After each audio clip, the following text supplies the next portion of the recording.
Sekarang, para ulama akan mengatakan bahwa itu adalah mimpi para nabi, atau mimpi yang telah disetujui oleh para nabi. Mimpi yang dialami oleh raja yang zalim itu pun Nabi Yusuf alaihi salam, yaitu Nabi Allah yang menafsirkannya.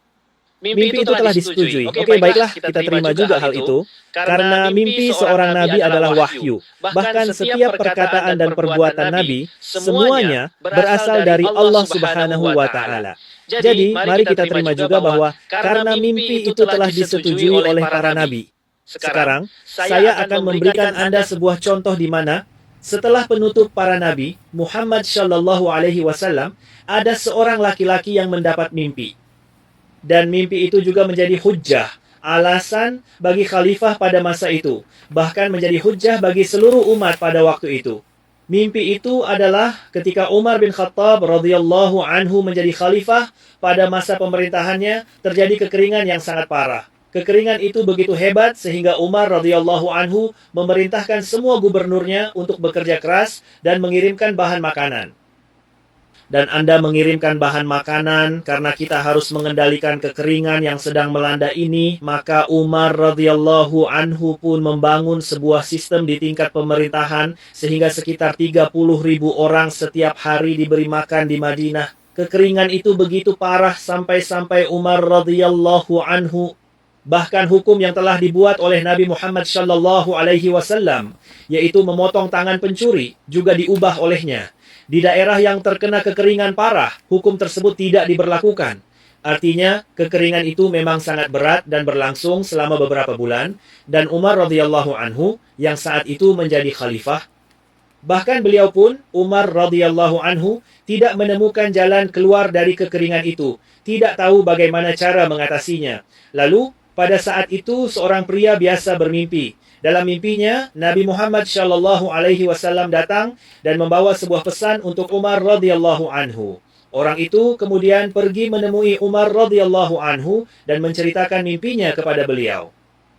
Sekarang perhatikan, orang itu hanyalah seorang manusia biasa dari kalangan masyarakat umum.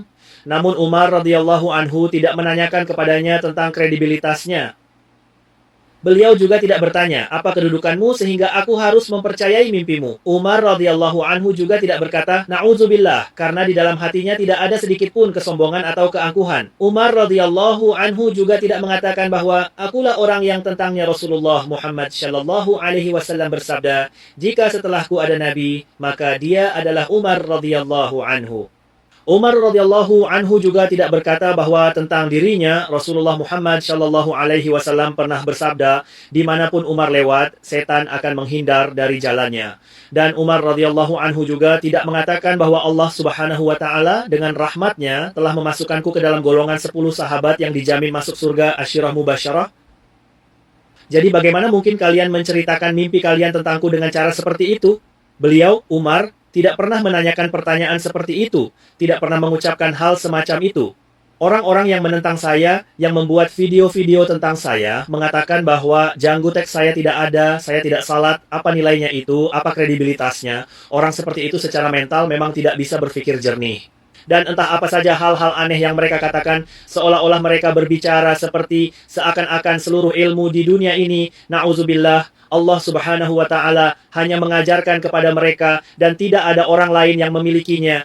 Padahal Umar radhiyallahu anhu tidak pernah mengatakan hal seperti itu. Justru beliau menjadi khawatir pada dirinya sendiri. Bertanya-tanya, apa yang telah aku lakukan sehingga Nabi Muhammad Shallallahu Alaihi Wasallam tidak datang dalam mimpiku, melainkan datang dalam mimpi orang lain dan mengirimkan pesan untukku melalui mimpi orang itu? Jadi, apa sebenarnya yang telah aku lakukan? Setelah itu, Umar radhiyallahu anhu pun mendiskusikan mimpi tersebut dengan para sahabat lainnya.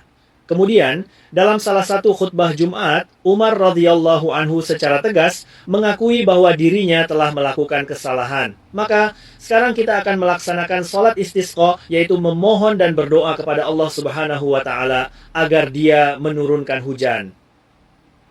Setelah itu, Umar radhiyallahu anhu pun melaksanakan salat dan berdoa kepada Allah Subhanahu wa Ta'ala. Beberapa hari kemudian, hujan pun mulai turun dan masa kekeringan itu pun berakhir. Jika Anda perhatikan, seorang manusia biasa mendapatkan sebuah mimpi dan mimpi orang biasa itu menjadi hujjah, alasan bagi khalifah pada masa itu.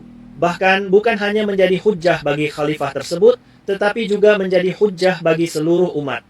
Bahkan saya akan mengatakan bahwa Allah Subhanahu wa Ta'ala telah menjadikan mimpinya sebagai hujjah bagi umat ini hingga hari kiamat.